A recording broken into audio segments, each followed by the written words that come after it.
My wife's sister's wedding planner called. Your wife canceled your invitation, but asked to keep the $50,000 deposit you paid. I said, cancel the entire wedding.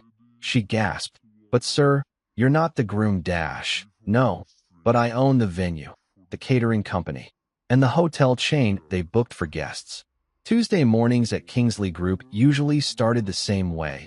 Black coffee, financial reports spread across my mahogany desk, and the steady hum of Seattle's business district 30 floors below. I'd built this empire from nothing, starting with a single food truck and a dream that most people would have called crazy. Now, at 31, I was running a company worth more than most small countries' GDP, but nobody in my personal life seemed to give a damn about that part of my story. I was knee-deep in quarterly projections when my assistant's voice crackled through the intercom, cutting through my concentration like a knife through butter. Mr. Harland, there's a call from Magnolia and Pine Wedding Planners online too. Her tone was professional as always, but I caught that slight hesitation that meant she wasn't sure if this was worth my time. Honestly, I almost hit the decline button right then and there. Wedding planners weren't exactly my usual clientele, at least not directly. But then it hit me like a ton of bricks. Ava's wedding. My sister-in-law was getting hitched next month to some hotshot doctor named Trevor, and the whole family had been buzzing about it for months. More importantly, I'd quietly cut a check for $50,000 to help cover the costs because Brooke, my wife of 7 years, had come to me with tears in her eyes talking about how her family was strapped for cash and couldn't afford the wedding Ava had always dreamed of. I'd written that check without thinking twice about it. No fanfare. No expectation of gratitude, no strings attached. Just a quiet gesture from a guy who'd grown up with nothing and understood what it meant to want something beautiful for the people you love. Hell, I didn't even want them to know it came from me. I'd specifically asked the wedding planner to keep my contribution anonymous. Sometimes the best gifts are the ones nobody knows you gave. Put them through, I told my assistant, straightening my tie and settling back into my leather chair. The Seattle skyline stretched out before me through floor-to-ceiling windows, a concrete jungle I'd learned to navigate and eventually conquer.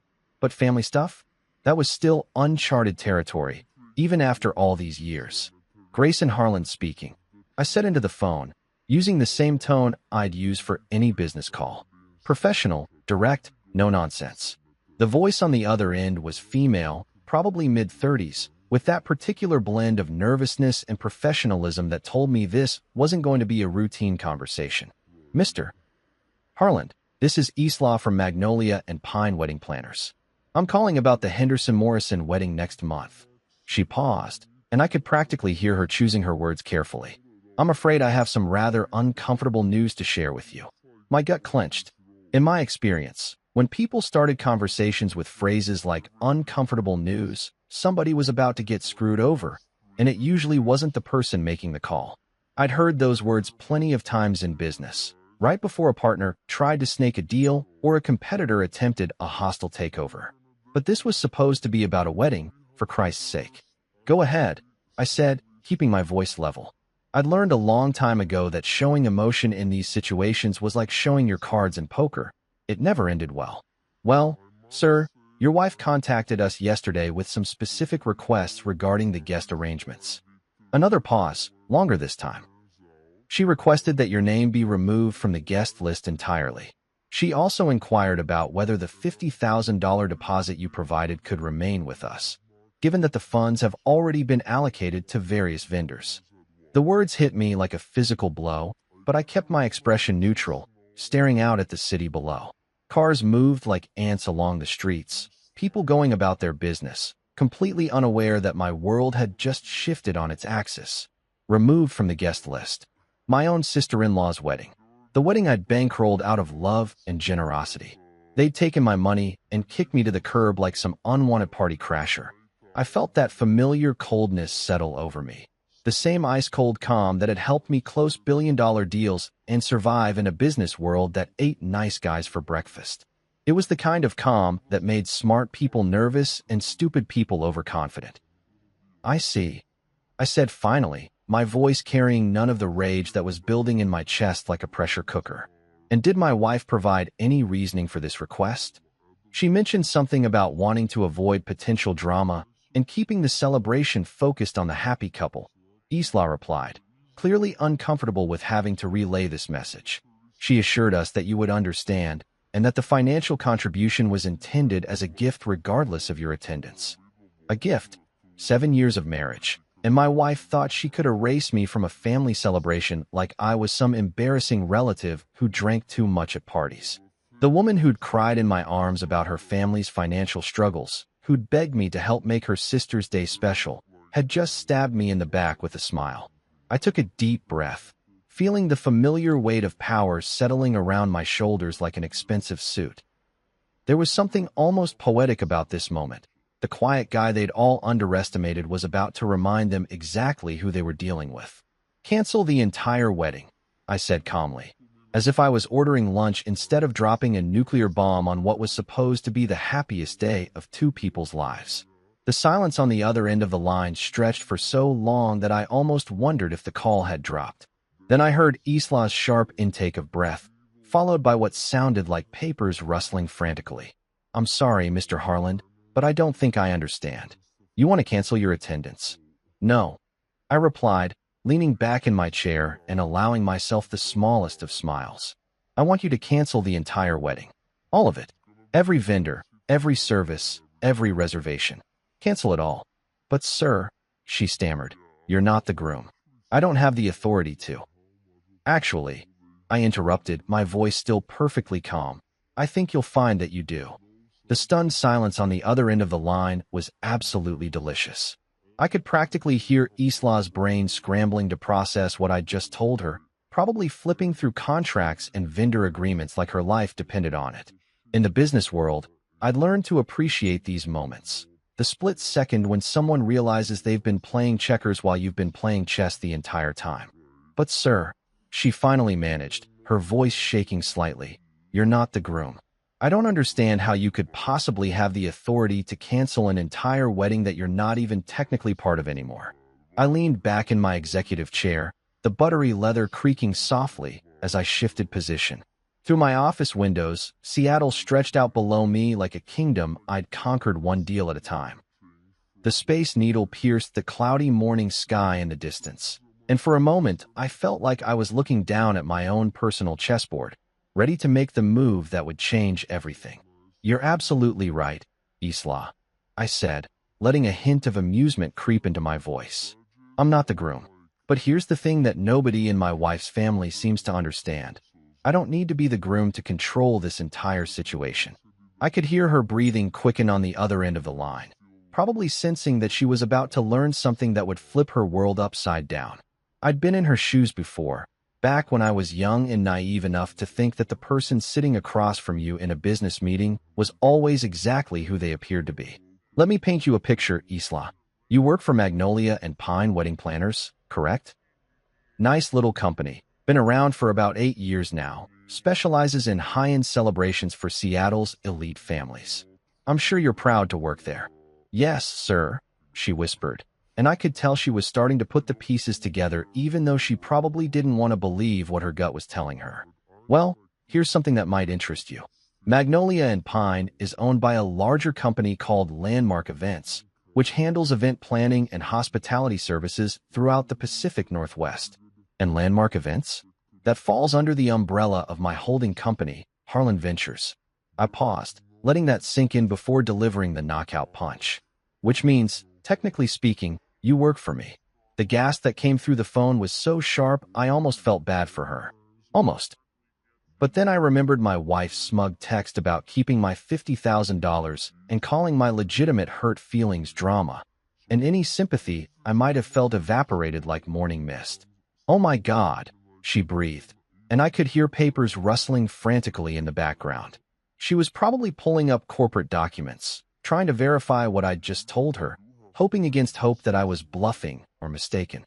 But wait, there's more, I continued, channeling my inner infomercial host. The venue where this wedding is supposed to take place, Willowcrest Estate? That gorgeous property with the gardens and the lakefront view that Ava's been gushing about for months? Yeah, that's mine too. I bought it 3 years ago through a subsidiary called Pacific Properties. Beautiful place, isn't it? I particularly love what we've done with the rose garden. Silence. Complete. Total silence. I imagined Isla sitting at her desk, probably staring at her computer screen in horror as she realized the full scope of what she was dealing with.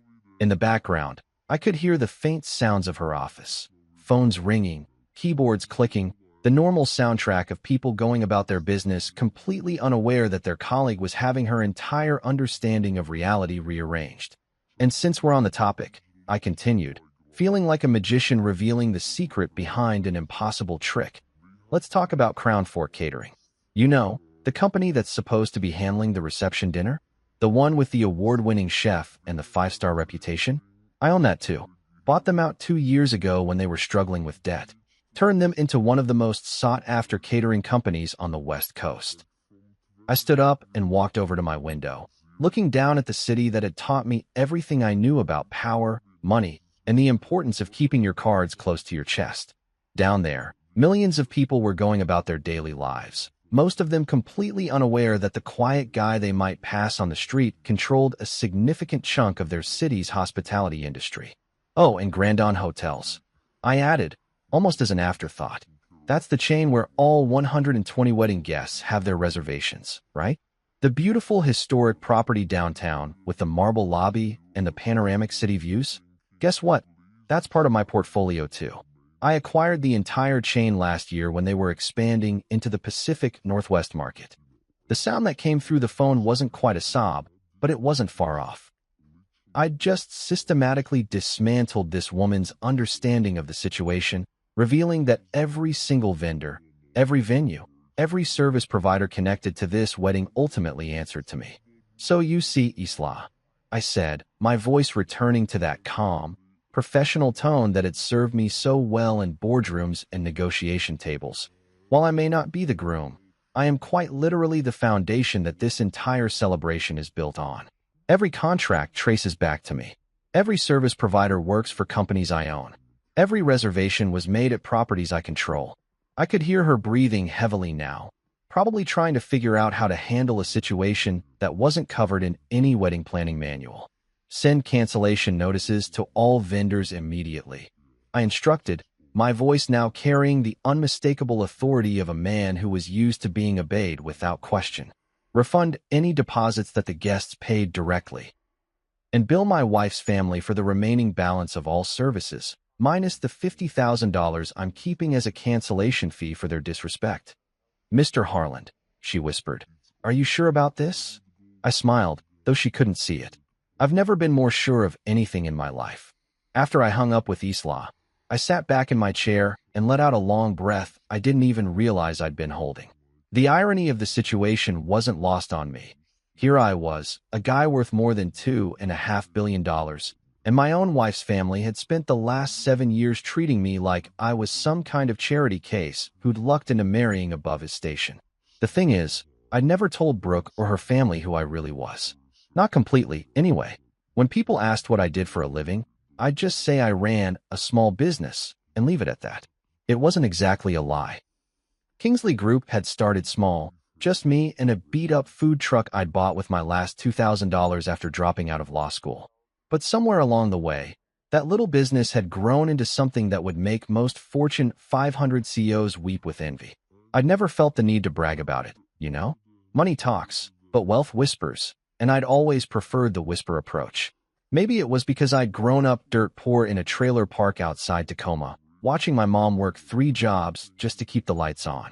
When you've been hungry, really hungry, not just I skipped lunch, hungry, you learn that flashy displays of wealth are usually just insecurity wearing a designer suit. But Brooke's family? They'd never learned that lesson. They were middle-class folks who'd built their entire identity around keeping up appearances and making sure everyone knew exactly where they stood in the social pecking order. And in their minds, I was definitely at the bottom of that order. Take Trevor, for instance, Ava's fiancé and the golden boy of the family. Dr. Trevor Morrison, with his perfectly styled hair, his BMW, and his habit of mentioning his medical degree in casual conversation like it was some kind of magic spell that made everyone automatically respect him. The guy made decent money, sure, probably pulled in around 300 grand a year, which isn't pocket change by any stretch. But compared to what I was sitting on, he might as well have been flipping burgers. Yet every family dinner, every holiday gathering, every casual get-together inevitably turned into the Trevor Appreciation Hour. Did you hear Trevor just bought a new house? Trevor's getting promoted to chief of cardiology. Trevor's so stable and successful. Ava's so lucky. And then there was me, sitting quietly at the end of the table like some kind of furniture that everyone had gotten used to ignoring. The guy who showed up in jeans and a button-down shirt while Trevor was sporting his designer threads. The guy who drove a 5-year-old Ford F-150 instead of a luxury sedan. The guy who never talked about work because, honestly, what was I supposed to say? Oh, I just closed a deal to acquire a hotel chain in Vancouver. How was your day? Dennis and Lorraine, Brooke's parents, had made their feelings about me crystal clear from day one. They'd never said it outright. They were too polite for that. But the message came through loud and clear in 1,000 little ways. The way Dennis would talk business with Trevor at dinner while completely ignoring me. The way Lorraine would gush about Trevor's achievements while giving me these sympathetic little smiles like I was some kind of wounded puppy she felt sorry for. I'll never forget this one dinner about 2 years ago. We were all sitting around their dining room table, and Dennis was going on and on about Trevor's latest promotion. Finally, he turned to me with this condescending smile and said, "Well, Grayson, at least Ava's marrying someone stable. Someone with real prospects, you know." The implication was clear as day. Unlike you, the guy who married our other daughter and clearly peaked in high school. I just nodded and said something non-committal about Trevor being a good guy, which he actually was, despite his family's annoying habit of treating him like the second coming of Jesus Christ. But that comment had stuck with me, eating away at my gut like acid. At least Ava's marrying someone stable. As if I was some kind of deadbeat who couldn't provide for his wife. Some loser who'd somehow conned their precious daughter into settling for less than she deserved. The truth was, I'd been supporting Brooke financially for years without making a big deal about it. When she wanted to go back to school to get her master's degree, who do you think paid for it? When her car died and she needed a replacement, who cut the check? When she decided she wanted to start her own little boutique business that never quite got off the ground, who funded that pipe dream? Me. Every single time. It was me writing the checks and telling her not to worry about paying me back because we were married and what was mine was hers. I'd done it all quietly, without fanfare, because that's what you do for the people you love. You take care of them, and you don't make them feel small about needing help. But apparently, taking care of your family financially doesn't count as being stable if you do it without bragging about it every 5 minutes. I dropped out of law school at 24 because I'd seen an opportunity that most people would have called crazy. Food trucks were just starting to become a thing, and I'd had this vision of building something bigger, something that could eventually expand into catering, then venues, then hospitality. My professors thought I'd lost my mind. My classmates figured I'd flunk out of the real world within 6 months. Instead, I'd built an empire. 40 venues across 3 states. 18 catering companies with 5-star reputations, 9 hotel properties that were booked solid year-round, and a dozen other vendor companies that most people had never heard of but that quietly dominated their respective markets. But according to my in-laws, I was just the quiet guy who ran some small business and would never measure up to their precious Dr. Trevor. Well, they were about to learn exactly what my small business could do when it decided to flex its muscles. And something told me that by the time this was all over, they'd have a very different understanding of what stable actually looked like. I was still sitting there, processing the nuclear bomb I'd just dropped on Isla and trying to figure out my next move, when my phone buzzed against my desk like an angry wasp. The screen lit up with Brooke's name, and for just a split second, I felt that familiar flutter of hope in my chest. Maybe she was calling to apologize, to tell me there'd been some horrible misunderstanding, to explain that she'd never meant to cut me out of her sister's wedding like I was some kind of unwanted relative. But it wasn't a call. It was a text. And the moment I read those words, whatever small piece of my heart that still belonged to my wife of 7 years crumbled into dust. Please don't cause drama. You're not coming to Ava's wedding. We'll be keeping the money. You offered it as a gift anyway. Let's talk when you've calmed down. I stared at that message for a long time, reading it over and over again, each word hitting me like a physical blow. The casual dismissal of my feelings. The assumption that I was being dramatic for being hurt by their betrayal. The entitled way she talked about keeping my $50,000 like it was pocket change she'd found in the couch cushions. But what really got to me, what made something cold and hard settle in my chest like a stone, was that phrase. Let's talk when you've calmed down. Calm down. Like I was some kind of unhinged lunatic throwing a temper tantrum instead of a man who'd just discovered that his own wife had orchestrated his humiliation behind his back. Like my perfectly reasonable response to being erased from a family celebration I'd bankrolled was just some irrational emotional outburst that would pass once I came to my senses. I'd been with Brooke for 7 years.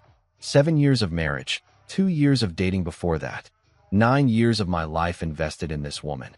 And she thought she could just text me like I was some casual acquaintance she was blowing off for lunch plans. The more I thought about it, the angrier I got. Not the hot, explosive kind of anger that makes you punch walls and say things you'll regret later. No, this was the cold, calculating kind of fury that had helped me crush competitors and close impossible deals. This was the kind of anger that didn't cloud your judgment. It sharpened it like a blade. Because here's what really hit me like a freight train. This wasn't just about Ava's wedding. This was about Brooke too.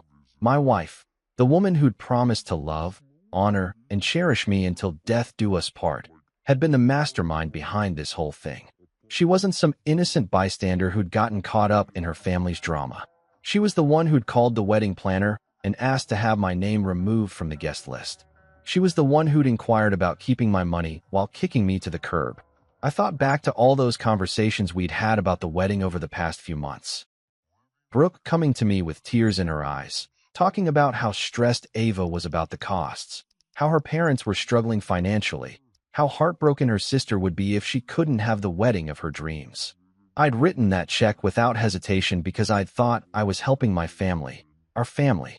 But apparently, I'd been wrong about that, our part. The woman I'd supported through graduate school, the woman whose car payments I'd covered when she was between jobs, the woman whose failed business ventures I'd funded without complaint. She'd been planning to humiliate me this entire time. While I was writing checks and playing the role of the generous brother-in-law, she'd been plotting with her family about how to cut me out of the picture once my usefulness had expired. I wondered how long they'd been planning this. Had it been weeks? Months? Had they all been sitting around the dinner table, laughing about how easy it was to manipulate the quiet guy who never fought back? Had Brooke been texting her sister about what a pushover her husband was, how he'd pay for anything if you just gave him a sob story and some crocodile tears? The betrayal cut deeper than any business deal gone wrong, any competitor's dirty trick, any setback I'd ever faced in building my empire. Because this wasn't just about money or power or business. This was about the person I'd trusted most in the world deciding that I was disposable. I thought about all the times I'd defended Brooke to people who'd suggested she might be using me. Colleagues who'd made jokes about trophy wives and gold diggers. Friends who'd raised eyebrows when they found out I was paying for her lifestyle without getting much in return. I'd always shut those conversations down, insisting that Brooke loved me for who I was, not what I could provide. Turns out I'd been the only one who actually believed that. My phone buzzed again. Another text from Brooke. Gray, I know you're upset, but please try to understand. This is Ava's day, and we can't have any family drama ruining it. You'll get over this. You'll get over this. Like being erased from my own family was just some minor inconvenience I'd eventually forget about. Like 7 years of marriage meant so little to her that she could just wave her hand and expect me to accept being treated like garbage. I deleted both messages without responding. There was nothing to say to her right now, nothing that wouldn't make things worse than they already were. Besides, I had a feeling that very soon, Brooke was going to understand exactly what kind of drama her family had just invited into their lives. And somehow, I doubted she was going to get over it nearly as easily as she expected me to. I didn't have to wait long to see the results of my handiwork. In the business world, I'd learned that information travels at the speed of panic and wedding cancellations. They spread through family networks faster than wildfire through dry brush. I was nursing my third cup of coffee and pretending to review some acquisition reports when my phone started ringing off the hook. The first call came exactly 45 minutes after I'd hung up with Isla. The caller ID showed Dennis Whitmore, my father-in-law, the man who'd spent the better part of 7 years treating me like I was some kind of charity case his daughter had dragged home out of misplaced sympathy. I let it ring 3 times before picking up, just to let him sweat a little. Grayson. His voice was tight with barely controlled panic, and I could hear Lorraine yelling something in the background that sounded like a wounded animal. What the hell is going on? Why is Ava's wedding canceled? The planner just called and said all the vendors are backing out. I leaned back in my chair, watching a seagull perch on the ledge outside my office window. Even from 30 floors up, that bird looked more dignified than the man currently hyperventilating into my ear. Because you uninvited me, Dennis, I said calmly, like I was explaining basic math to a kindergartner. And as it turns out, I own everything you booked for this little celebration. The silence that followed was so complete I could hear the clock ticking on my office wall. Then Dennis made this choking sound, like someone had just punched him in the solar plexus. You can't be serious, he finally managed. This is about your feelings getting hurt? You're going to ruin your sister-in-law's wedding because you're throwing some kind of tantrum. That word, tantrum, hit me like a slap in the face.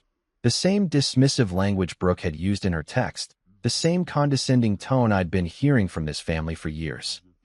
Like my legitimate anger at being betrayed and humiliated was just some childish outburst that reasonable adults should ignore. I'm completely serious, I replied, my voice still steady as a rock. You decided I wasn't worthy of attending a wedding I paid for. I decided that if I'm not good enough to be a guest, then maybe this celebration shouldn't happen at all. But Grayson, Dennis pleaded, and now I could hear genuine desperation creeping into his voice. This will destroy Ava. She's been planning this for over a year. All our relatives are flying in from across the country. Should have thought about that before you cut me out, I said, and hung up. The phone immediately started ringing again, but this time it was Trevor. Dr. Trevor Morrison, the golden boy himself, probably calling to smooth things over with his charm and his medical degree and his natural assumption that everyone would just fall in line once he applied his considerable people skills to the situation. Grayson, man, I don't know what happened between you and the family, but we really need to fix this, he said the moment I picked up. His voice had that careful, measured tone doctors use when they're trying to calm down an agitated patient. I've got colleagues flying in from Chicago, my parents drove up from California yesterday, and Ava's cousins are already at the hotel. We can work through whatever this is, but we need the wedding to happen. Not my concern, Trevor, I said, and I meant it. For all his faults, Trevor had never been actively disrespectful to me.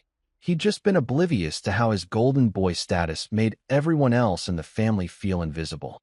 But right now, I was past caring about collateral damage. Look, I get that you're upset about something, but surely we can find a compromise here. What's it going to take to make this right? Wait, I said, genuinely curious now. Are you telling me you don't even know what your fiancée and her family did? They didn't bother to fill you in on their little plan? What plan? Grayson, I'm completely lost here. All I know is that our wedding is apparently canceled, and somehow you're involved. Despite everything, I almost felt sorry for the guy. Here he was, thinking he was marrying into a normal family with normal problems, completely unaware that his future in-laws had just declared war on the man who'd been quietly bankrolling their lifestyle for years. Ask your fiancée, I said. Ask her to explain why I got uninvited from a wedding I paid 50 grand for. Ask her why her family thought it was a good idea to keep my money while kicking me to the curb. Another pause, longer this time. When Trevor spoke again, his voice had changed, less doctor-patient calm, more genuine confusion and growing concern. You paid for the wedding? But I thought. Ava said her parents were handling most of the costs. Nope, that was me. $50,000, paid quietly because I thought I was helping family. Turns out I was just being played for a sucker. Jesus Christ, Trevor breathed. I had no idea.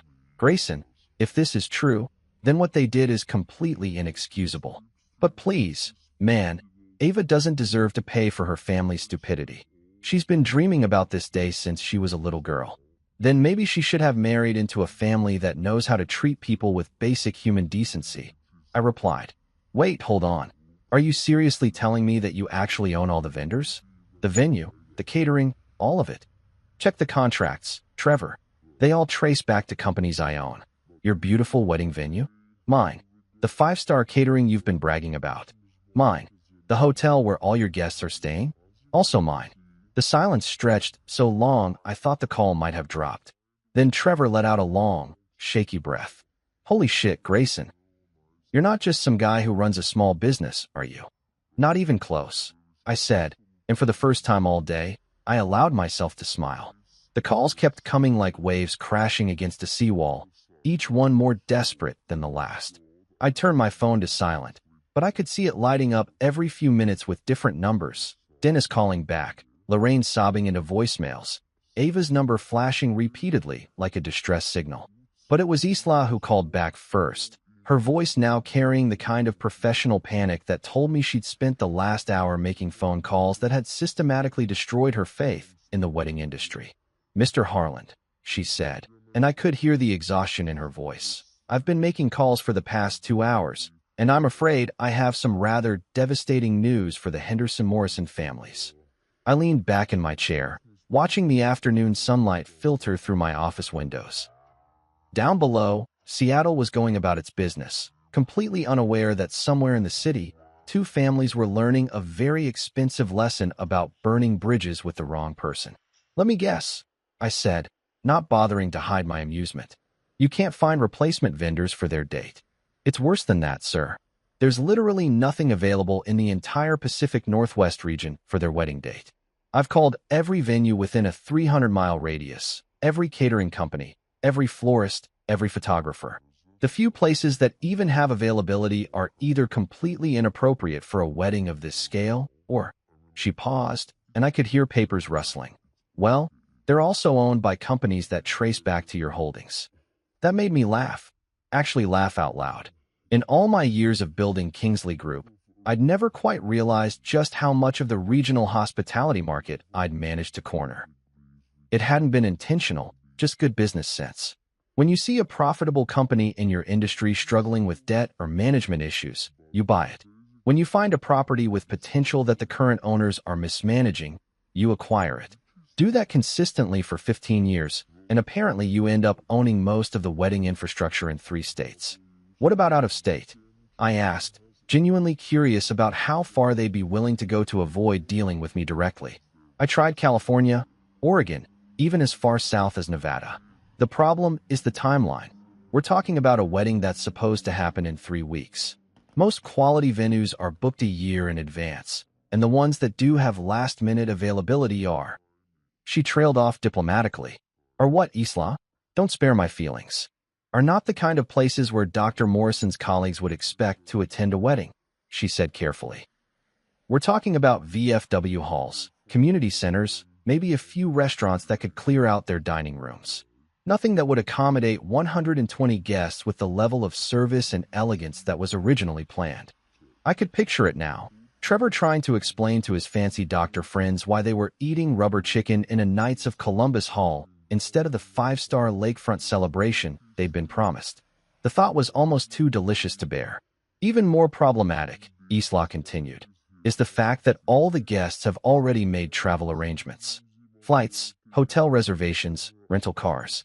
Most of these people took time off work, arranged childcare, spent money they can't get back. If we relocate the wedding to a different state or even a different city, we're essentially asking them to start over with their travel plans. And how are the families taking this news? I asked, though I had a pretty good idea based on the 17 missed calls on my phone. Not well, she said with what might have been the understatement of the year. Mrs. Whitmore has been crying for the past hour. Ava locked herself in her room and won't come out. Mr. Whitmore has been making increasingly frantic calls to every contact he has in the hospitality industry, trying to call in favors that apparently don't exist. I felt a small pang of something that might have been guilt, but it passed quickly when I remembered Brooke's text about keeping my money and talking when I'd calmed down. Sometimes the only way to make people understand the value of something is to take it away from them. And Dr. Morrison? I asked. He's been trying to manage the situation, making calls to his colleagues to explain the delay, attempting to negotiate with vendors directly. But sir, she hesitated, he also asked me to give you a message. Oh, this should be good. He wanted me to tell you that he had no knowledge of your removal from the guest list, and that he considers what his fiancé's family did to be completely unacceptable. He asked if there might be some way to resolve this situation that wouldn't punish Ava for her family's poor judgment. Interesting. So Trevor was trying to play peacemaker, positioning himself as the reasonable voice caught in the middle of a family drama he didn't create. I had to give him credit. It was a smart play, and honestly, it was probably the truth. The guy might be a little full of himself, but he'd never struck me as malicious. Did he now? I said. And what did you tell him? I told him that any resolution would have to come directly from you, and that my job was simply to coordinate services, not negotiate family disputes. Smart woman. She was learning to stay in her lane, which was probably a survival skill in her line of work. Isla, I said, making a decision that surprised even me. Tell the families that there is one option available to them. Just one. I could hear her scrambling for a pen. Yes, sir, what would that be? There's a property called Willow Fern Lodge about 40 minutes outside the city. It's smaller than what they originally planned. Rustic charm, mountain views, that sort of thing. It could work for their date. Oh, thank God, she breathed. I'll call them immediately, Anne. Isla, I interrupted gently. Yes, sir. That's one of mine, too. The silence that followed was so profound I wondered if she'd hung up on me. Mr. Harland, she finally whispered, exactly how much of the hospitality industry in this region do you own? I smiled, watching a cloud drift past my office window. More than enough. The desperation in Isla's voice was almost palpable through the phone line, and I'd be lying if I said I wasn't enjoying every second of it. Not because I took pleasure in her suffering. She was just doing her job, after all, but because her panic was a direct reflection of the chaos that Brooke and her family were experiencing right about now. The same people who'd spent years making me feel like an afterthought were finally getting a taste of what it felt like to be powerless. Mr. Harland, Isla said, her voice barely above a whisper, I don't know what to tell these families anymore. I've exhausted every option I can think of. Is there truly no way to make this work? I let the silence stretch for a moment, savoring the weight of absolute control. In the business world, this was the moment I lived for, when the other party finally understood that all their options led through me, that I held all the cards and they were completely at my mercy. It was intoxicating in a way that most people would never understand. Actually, Isla, I said slowly, there is one path forward. But it's going to require the families to make some very difficult decisions. I could hear her intake of breath, the sound of someone grasping at a lifeline. Anything, sir? At this point, I think they'd agree to almost any terms. Almost any terms, I repeated, chuckling softly. We'll see about that. I stood up and walked over to my window, looking down at the city that had taught me everything I knew about power dynamics and negotiation. Sometimes the best deals were the ones where you didn't just win. You made sure everyone else understood exactly why they'd lost. Here's what I'm prepared to offer, I said, my voice taking on the crisp, authoritative tone I used in boardroom acquisitions. I'll make Pinebrook Pavilion available for their date. It's one of my smaller properties, about an hour outside the city, but it has its charm. Mountain views, rustic elegance, that whole organic aesthetic that's so popular these days. That sounds wonderful, Isla said, relief flooding her voice. What would be the— I'm not finished, I interrupted. The guest list will be capped at 60 people. Not negotiable. The venue simply can't accommodate the original 120, and frankly, after the way I've been treated, I'm not inclined to make special arrangements. I could hear her scribbling notes frantically. 60 guests, understood. And the catering arrangements. House menu only. No special requests. No dietary accommodations beyond basic vegetarian options. No custom cocktails. They'll get what I'm willing to provide, and they'll be grateful for it. Of course, sir. And the other services? Simple floral package, seasonal arrangements, nothing exotic or imported. One staff photographer for basic coverage, no elaborate photo shoots or artistic nonsense. The whole thing will be functional and dignified, but it won't be the fairy tale celebration they originally envisioned. I paused, letting her absorb the reality of what I was offering. This wasn't going to be the Instagram-worthy extravaganza that Ava had been planning for months. This was going to be a nice, modest wedding that would serve as a constant reminder of what happens when you bite the hand that feeds you. And the price? Isla asked, though something in her tone suggested she already suspected this was where the other shoe would drop. $180,000, I said calmly, as if I was discussing the weather instead of demanding 4 times what the original wedding had cost. Payable in full, in advance, before any services are rendered. The silence that followed was so complete I could hear my own heartbeat. When Isla finally spoke, her voice was barely a whisper. "Sir, that's 4 times what the original wedding cost. Even accounting for the last-minute arrangements and a premium for short notice, that seems excessive," I suggested. "Unreasonable? Maybe even vindictive." "I wasn't going to say vindictive," she said quickly. "But you were thinking it," I replied. "And you know what? You're absolutely right. It is vindictive. It's also the price of burning bridges with the man who was holding them up in the first place." I could hear voices in the background, probably the families gathered around Isla's desk, hanging on every word of our conversation like their lives depended on it. Which, in a way, they did. But that's not all. I continued, savoring the moment like a fine wine. "The price is contingent on 2 additional conditions that are completely non-negotiable." "What conditions?" Isla asked, though she sounded like someone asking about the terms of their own execution. "First, my invitation to the wedding must be reinstated. Not grudgingly, not as an afterthought, but with a formal, written apology from Brooke and her parents acknowledging that their treatment of me was unacceptable." "And the second condition?" I smiled, even though she couldn't see it. "The apology has to be read aloud during the reception, in front of all 60 guests, so everyone understands exactly why this wedding nearly didn't happen." The gasp that came through the phone was audible even over the background chaos. Someone, probably Lorraine, let out what sounded like a wounded animal cry. "Mr. Harland," Isla said carefully, "I understand that you're hurt and angry, but asking them to publicly humiliate themselves at their daughter's wedding seems like exactly the kind of public humiliation they were planning to put me through," I finished. "The only difference is that now they understand what it feels like to be on the receiving end." I walked back to my desk and sat down, feeling more in control than I had in years. "Those are my terms, Isla. $180,000, a formal written apology, and a public acknowledgement of their mistakes. They have 24 hours to decide. After that, the offer expires and they can explain to their relatives why there's no wedding at all. And if they refuse, then Ava can get married at the courthouse like millions of other people do every year. It might not be the fairy tale she dreamed of, but it'll be a lot cheaper than learning the hard way that actions have consequences." 2 days later, I was sitting in the main conference room at Kingsley Hall, my company's private estate that I rarely used for anything other than high-stakes business meetings.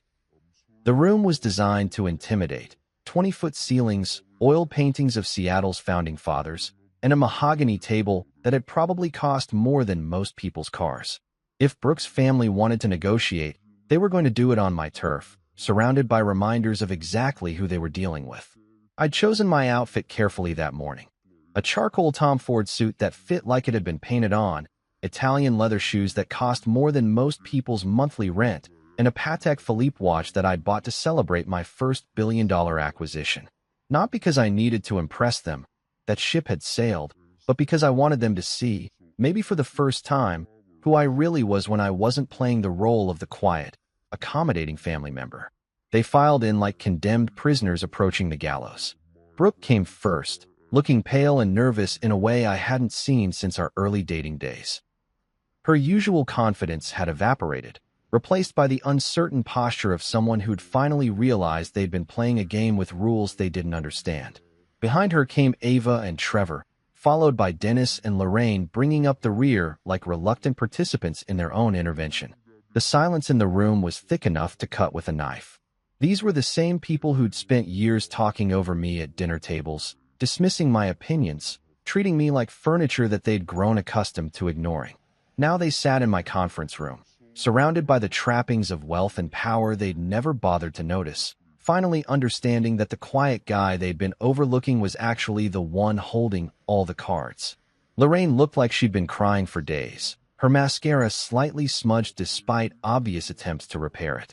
Dennis kept fidgeting with his tie, a nervous habit I'd observed during family dinners when he was uncomfortable. Ava sat with her hands folded in her lap, staring at the table like she was trying to will herself invisible. I let the silence stretch for a full minute before speaking, enjoying the way they all tensed when I finally opened my mouth. "I'm here because I value family," I said, my voice carrying the calm authority that had served me well in countless negotiations. even when family seems to forget my value. The words hung in the air like an accusation, which is exactly what they were meant to be. I watched as shame flickered across their faces, the uncomfortable recognition of their own behavior reflected back at them. Ava was the first to break, her voice barely above a whisper. "Grayson, I didn't know. I swear to God, I had no idea you were the one who paid for everything, or that you owned all the venues. If I'd known, you'd have what?" I asked, not unkindly, but not letting her off the hook either. "Treated me with basic human decency? Insisted that the man who bankrolled your wedding deserved an invitation to attend it." Brooke shifted uncomfortably in her chair, finally finding her voice. "Gray, I thought you'd understand. I was trying to avoid family drama, keep things simple. Understand being humiliated and used." I interrupted, my tone still calm, but with an edge that made everyone in the room freeze. "Understand having my generosity thrown back in my face while you kept my money? No, Brooke, I don't understand that at all." The room fell silent again, but this time it felt different. Instead of the arrogant dismissal I'd grown accustomed to from this family, there was something that looked suspiciously like genuine remorse. Then Trevor did something that surprised me. He stood up slowly, his face serious, and looked me directly in the eye. "Grayson," he said, his voice steady and sincere, "I want to apologize. Not just for myself, but for all of us. What Brooke and her family did was completely wrong, and there's no excuse for it." He paused, running a hand through his perfectly styled hair. "I'd be honored if you came to our wedding, not as some obligation or because you paid for it, but as a guest, and as a man I now deeply respect." The room went completely quiet. For the first time since this whole mess started, someone in Brooke's family was actually listening to me instead of just waiting for their turn to talk. And despite everything that had happened, despite the betrayal and the humiliation and the casual cruelty they'd shown me, I felt something shift in my chest. Maybe it was respect for Trevor's honesty, or maybe it was just exhaustion from carrying all this anger around for the past few days. For the first time in years, they were actually treating me like I mattered. They accepted my offer. All of it. The $180,000, paid in full by Dennis with what I suspected was a significant chunk of his retirement savings and a second mortgage on their house. The formal written apology, signed by Brooke and her parents in language that left no doubt about how badly they'd screwed up. And the public acknowledgement, which they agreed to with the kind of resigned acceptance that comes from knowing you've burned every other bridge available to you. 3 weeks later, I found myself standing in the main hall of Pinebrook Pavilion, watching as the final touches were put on what had become a surprisingly elegant celebration.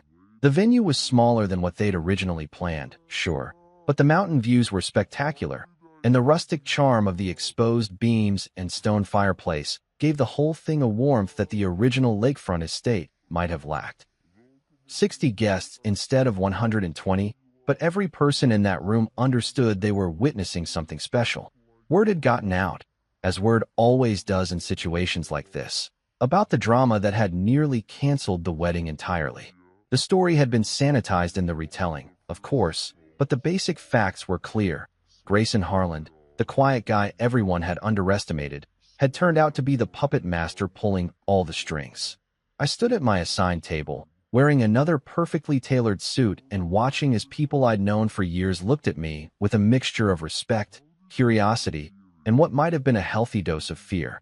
The same relatives who'd always greeted me with polite but dismissive small talk were now approaching me with the kind of deference usually reserved for minor celebrities or visiting dignitaries. "Grayson," Brooke's Uncle Mike had said during cocktail hour, "I had no idea you were in the hospitality business. Dennis mentioned you own quite a few properties around here." "A few," I'd replied with the kind of understatement that was becoming my signature response to these conversations. The ceremony itself had been beautiful in its simplicity. Ava looked stunning in her dress, her earlier tears replaced by genuine joy as she exchanged vows with Trevor. The groom, to his credit, had handled the entire situation with more grace than I'd expected, treating me with the kind of respect that made me think he might actually be worthy of joining this family. But it was during the reception that the real moment of reckoning came. Trevor stood up during the toasts, champagne glass in hand, and looked out over the assembled guests with the confidence of a man who'd made peace with an uncomfortable truth. The room fell silent as he began to speak, his voice carrying clearly in the intimate space. "Before we continue with the celebration," he said, "I want to take a moment to thank someone who made this day possible in ways that most of you probably don't fully understand." I felt every eye in the room turn toward me, and for a moment, I was transported back to all those family dinners where I'd been the invisible man at the end of the table. Except this time, instead of being ignored, I was the center of attention. To Grayson Harland, Trevor continued, raising his glass higher. "The man who reminded us all not to mistake humility for weakness. You didn't just build this wedding. You rebuilt this family's integrity." The applause that followed was genuine, not the polite golf claps I'd grown accustomed to at family gatherings. Even Lorraine, who'd barely been able to look at me during the ceremony, wiped away a tear as she joined in. Ava stood up from the head table, her eyes bright with emotion. "Grayson," she said, her voice carrying across the room, "I owe you an apology that I should have given you years ago. You've been nothing but generous and kind to our family, and we repaid that kindness with disrespect and betrayal. I'm sorry, and I'm grateful, not just for what you did to save my wedding, but for the lesson you taught us about treating people with the respect they deserve." The room erupted in applause again, but this time it felt different. This wasn't just polite acknowledgement. This was recognition. For the first time in 7 years of being part of this family, they were actually seeing me for who I was instead of who they assumed I must be. Brooke had remained silent throughout the toasts, but as the evening wore on, I caught her watching me from across the room with an expression I couldn't quite read. When the dancing started and people began to mingle, she finally approached me, a glass of wine in her hand and something that looked like genuine remorse in her eyes. "I didn't know you were this powerful," she whispered, standing close enough that I could smell her perfume, the same scent she'd worn on our first date 9 years ago. I looked at her for a long moment, this woman I'd loved for nearly a decade, and felt something that might have been sadness. "You never asked," I replied softly, and walked away to join the celebration of a family that had finally learned to see me clearly. The morning after the wedding, I woke up in my penthouse apartment to the sound of rain pattering against the floor-to-ceiling windows. Seattle was doing what Seattle does best, washing yesterday's drama away with a steady downpour that made the city look clean and new. I'd barely finished my first cup of coffee when I heard Brooke's key turning in the lock, followed by the familiar sound of her heels clicking across the hardwood floors. She appeared in the kitchen doorway looking like she hadn't slept much, still wearing yesterday's makeup and the kind of expression that told me she'd spent the night rehearsing whatever speech she was about to deliver. In her hand was a bouquet of flowers, expensive ones, the kind you get from a real florist instead of the grocery store, and her eyes had that desperate brightness that meant she was operating on pure adrenaline and hope. "Gray," she said, setting the flowers on the granite countertop like a peace offering. "We need to talk. About us, about what happened, about what comes next." I took another sip of my coffee and looked at her over the rim of my mug. This woman who'd shared my bed for 7 years, who'd cried in my arms about her family's financial problems, who'd systematically erased me from one of the most important celebrations in her sister's life. She looked smaller somehow, diminished by the weight of finally understanding who she'd been married to all this time. "Maybe we can work on us," she continued, her voice carrying that tentative hope that people use when they're trying to rebuild something they've accidentally destroyed. "I know I messed up, Gray. I know I hurt you, and I'm sorry. But we've been together for 7 years. That has to count for something, right?" I set my coffee mug down on the marble counter, the small clink echoing in the sudden silence. Behind her, through the kitchen window, I could see my Tesla Model S Plaid parked in the building's private garage, the luggage already loaded in the back. I'd packed it the night before, while she was still at the wedding reception, probably networking with the same people who'd spent years treating me like furniture. "Brooke," I said quietly, "you weren't just silent during the betrayal. You planned it." The words hit her like a physical blow, and I watched as her face crumpled with the realization that there was no walking back from what she'd done. She'd orchestrated my humiliation, coordinated with her family to cut me out of a celebration I'd bankrolled, and then had the audacity to text me about keeping my money and talking when I'd calmed down. "But Gray," I was trying to avoid drama.